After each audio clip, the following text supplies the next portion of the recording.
This is A.L. Nielsen, and I'm reading my poem, Consensus.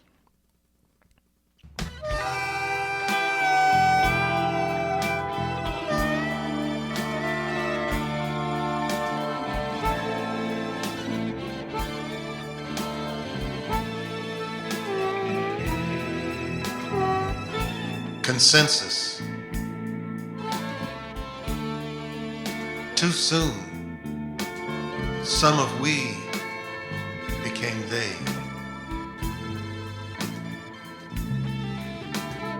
None of us wished this for ourselves,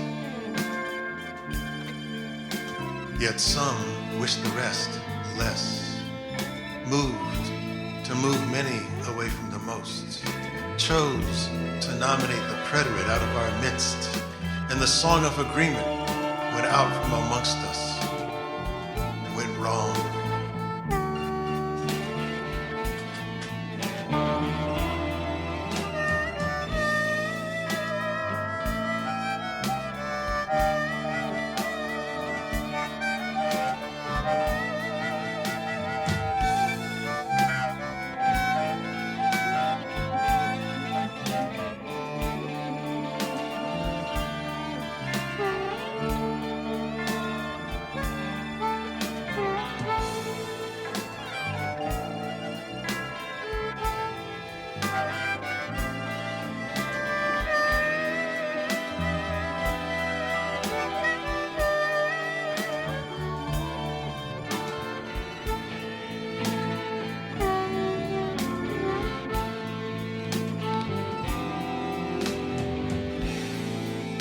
In the trying of times, trials multiplied. The darkening colors of closing time shaded our prospect. But ours was the music of consensus. Could it only live? In a dissolute time, ours was a resolution where it allowed to sound the profound space of ourselves. Could it but breathe in the free air of our improvisings was community, airing our differences to the rhythms of deep time.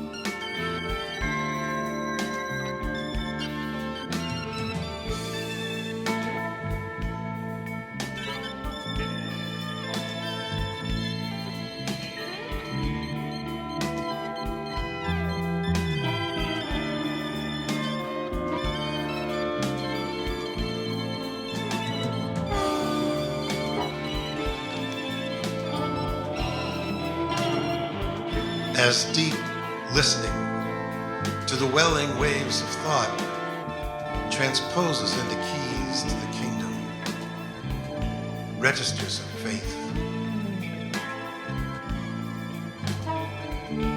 we shall gather in the rest. We shall gather by the river.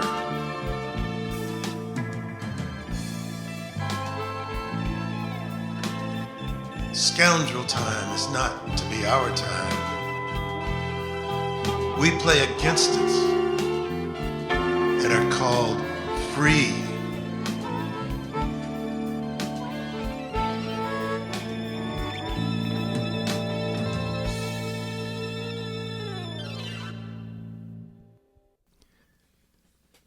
About the poem. Consensus is drawn from the ongoing project titled Trident. Book 1 is now complete, with each entry in the sequence responding to a recording of a trio, in this instance, the recording of the same title by the McCoy-Tyner group for the album Super Trios. An earlier portion of this work, titled Super Trios Disc 1, was published by the Bodily Press. Today's political turmoil and challenges to democracy are reflected in the lyric verse of this project. Trident adapts the three-step stanzas of the late Carlos Williams, while listening closely to jazz performance.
everybody, and welcome to a very special edition of Dead Box. My name is Ryan, and I'm joined by, Chris.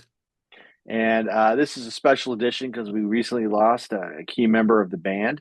This is the end of an era, and it makes me kind of sad. The other day, we learned that Bob Weir passed, who was the rhythm guitar player and one of the songwriters for the Grateful Dead, and went on to form other iterations of the Grateful Dead after Jerry Garcia's passing. Most recently, Wolf Brothers and Dead and Company, who I got to see. So, yeah, this a pretty sad day for us, out here in Grateful Dead land. In that band, the just the trajectory of the Grateful Dead, if you look back at the early history of it, Mhm. the the place that Bob Weir has as this youngster kind of vagabond uh character who I think they kick him out of the band initially, Yeah, right? yeah. At one point, they kicked him and Pigpen out, like in '68 or something, because There they you said go. they said he couldn't play. There you go. They could learn the tunes. Imagine that. Like, Yeah. But I think that's sort of the thing is that what where the band was headed or the seriousness of which, such a seemingly carefree band are right? actually super serious about their music and were demanding this other level. He probably, again, being the youngster and how he matures and then the role that he takes on Yeah, in the Grateful Dead is is sort of a story unto itself. It seems like once Pigpen was no longer there, the need for another, for another dynamic front person, and he started to kind of grow into that role. Am I right? yeah, absolutely. I mean, yeah, he was pretty young when he joined the band. And I think he was, like you said, he was kicked out at one point. He was more of a rhythm guitar player. He brought in like a folk background and a country kind of background. Very interesting how every member of the Grateful Dead had a different musical background. So he played off pretty well with Jerry, who was he originally a bluegrass player and a folk player. I always like to think of Bob as like Jerry's younger brother. It seemed like and then like Phil Lesh was their dad, kind of like like just like the way it looked on stage. But um, the way he played as a rhythm player, you'll notice a lot of people um, make comments about it because it's a very different way of being a rhythm player. Right. When he joined the band, I think Phil Lesh told him, um, listen to McCoy Tyner, who is Coltrane's piano player. Right. And if you think about it in that context, it makes a lot of sense. Like the way McCoy Tyner he almost backed up Coltrane like he was a rhythm player, just kind of playing the same chords, but taking it out there in terms of um, different styles of music and different time signatures, and always kind of steering the band in the right direction. So I did see something the other day that I wanted to read that our other Bob friend, posted.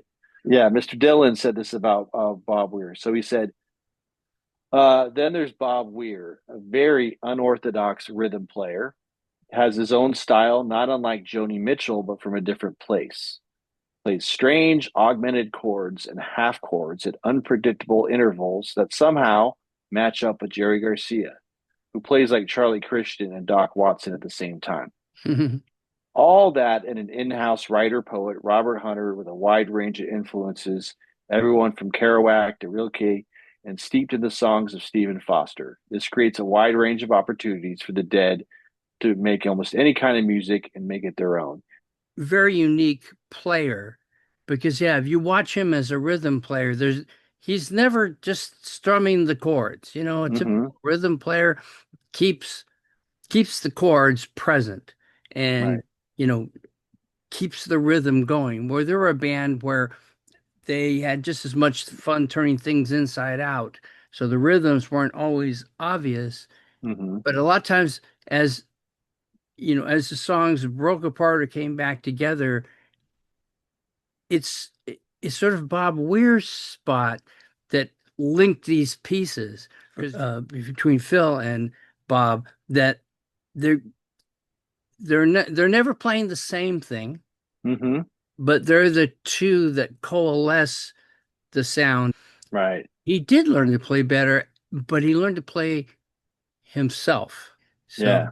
so as a songwriter, where does he fit into your appreciation of the Dead? Yeah, so I mean, like I said, when I grew up listening to the Dead, it was pretty young, and my introduction was through like a couple of like their greatest hits records. Uh-huh. So so you heard some of the songs, like you heard him singing like Mexicali Blues and playing in the band. But then you'd hear then what I did, and a lot of people did, in the '90s and before, is we started trading tapes. But in terms of like Weir and his songs, like as it grew more into the '80s, '90s, you started to see like the songs that Weir contributed. So it was like he always did a blues song in like the first set. They always did. I think it was like from the late '80s up until they were done. They always did at least a Dylan song, Right. and it was usually him that sang the song, which I think is cool. So he'd do like Queen Jane approximately, Destination Row. He would do When I Paint My Masterpiece. He sung all of those Yeah. in the first set, which especially for songs like I said Destination Row, Desolation Row. He knew all the words, which was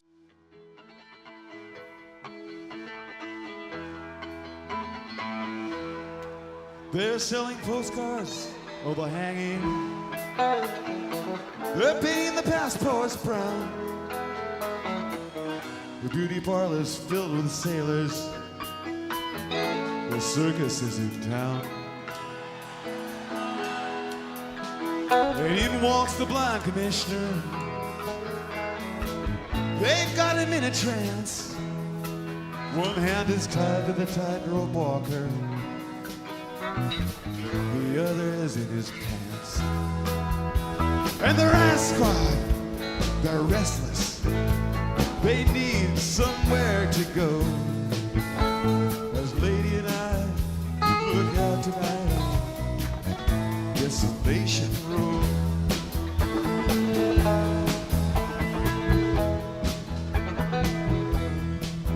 Cinderella, she seems so easy. Takes one to know one, she smiles. Puts her hands in her back pockets. Better Davis style. And in walks Romeo, he's moaning. You belong to me, I believe. Someone says you're in the wrong place, my friend. You've got me. And the only sound you can hear after the ambulances go is Cinderella sweeping up on Desolation Road.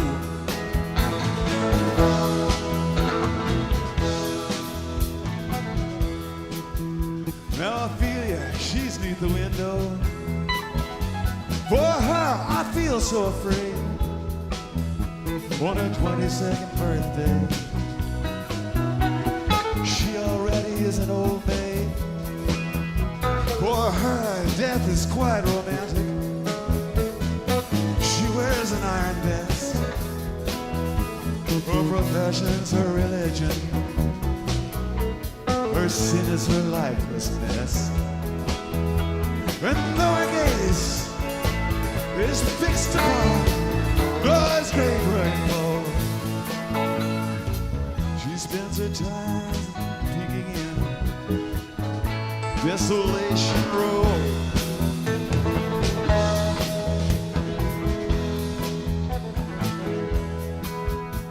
Now Einstein disguised as Robin Hood, with his memories in a trunk. Passed this way an hour ago with his friend, the jealous monk. Oh, he looked so immaculately frightful as he bummed a cigarette. And he went off sniffing green rocks and reciting the alphabet.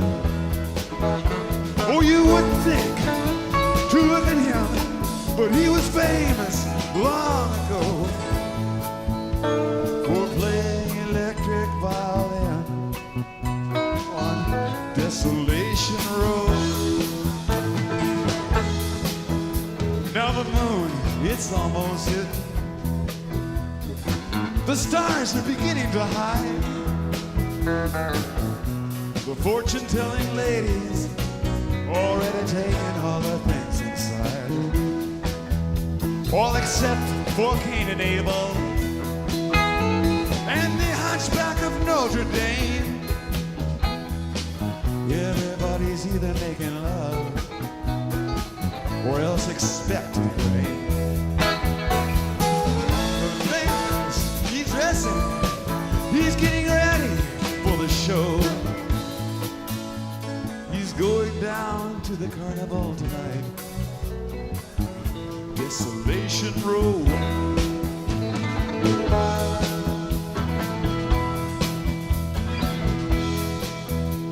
Dr. Phil, he keeps his world inside of a leather cup, and all his sexless patients, they're all trying to blow it up. And his nurse, some local loser, she's in charge of the cyanide hole.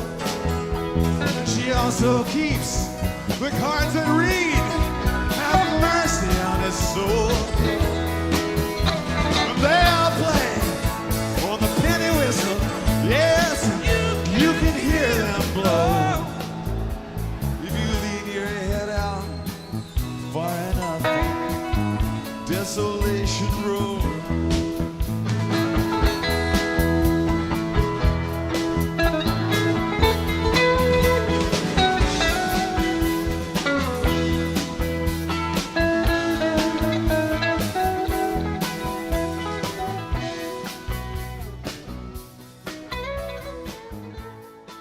Then there were pretty much like the songs he sung you knew were the ones he wrote or co-wrote. So he had, at first, as we all know, Robert Hunter was the songwriter, and I think he took one of Hunter's songs and changed it. And then Hunter said, "Well, that's the last song I'm writing for you. Like, get your own songwriter, essentially." There you go. I think it was Sugar Magnolia. And then, so Weir sang that.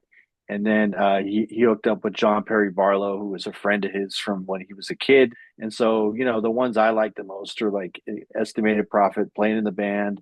I would say, like, from later era, Dead Throwing Stones. I mean, those are kind of the songs that when I think of Weir. And then there's like, he had some really good ballads, like Looks Like Rain, Black Throated Wind. Things like that are really cool.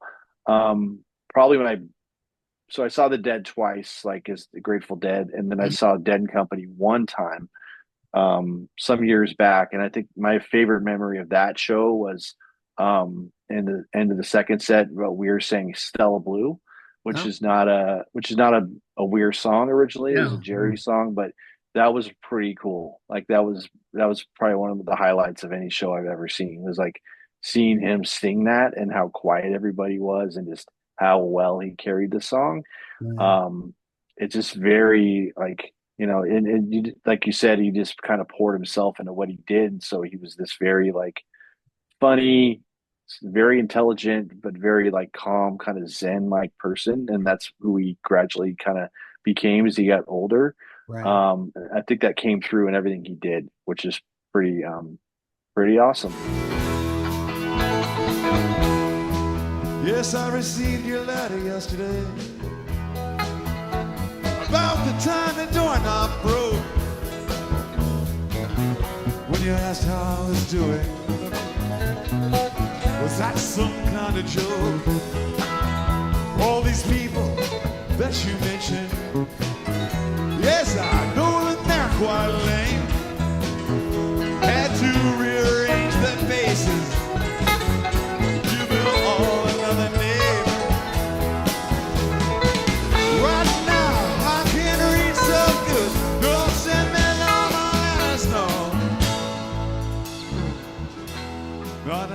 he sent them on Desolation Road.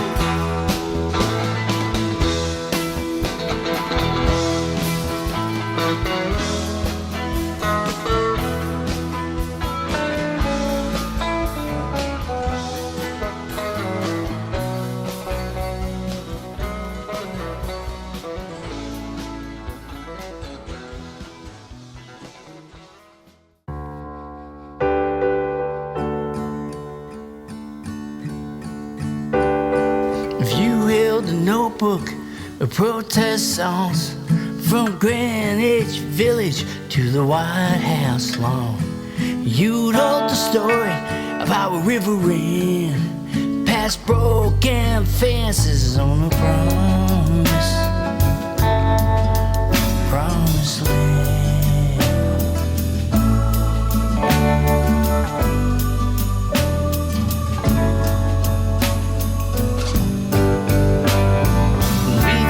Forever in cafes we'd stand, in fields, farmlands, dead flower hands, stone and naked, just past Duluth, like freedom was a highway. I wish that was true.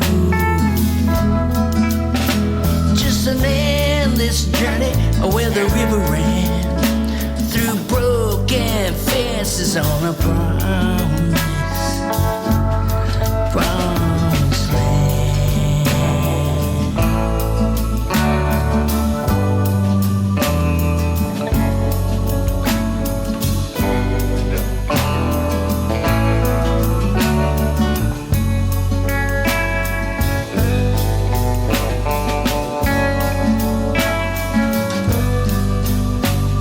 We gathered our singers, we lashed down the songs, said you're doomed to repeat them, so please move along. And if time was a river, like a river they ran, words of broken fences on a promised land.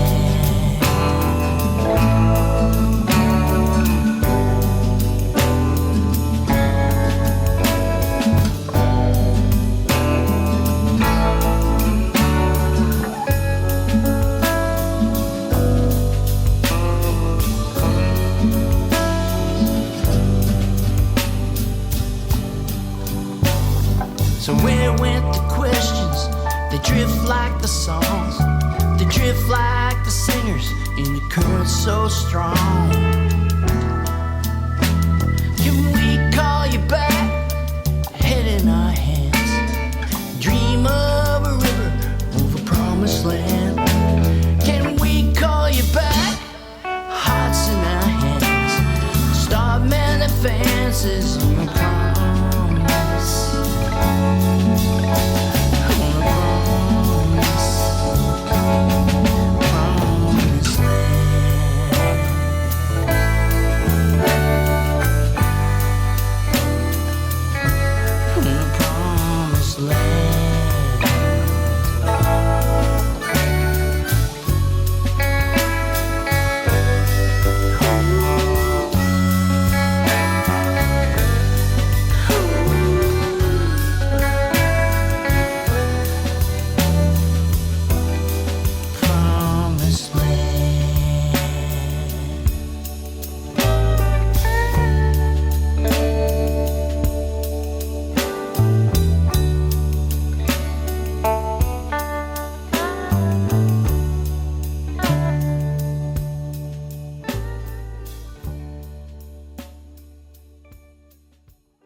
Just that song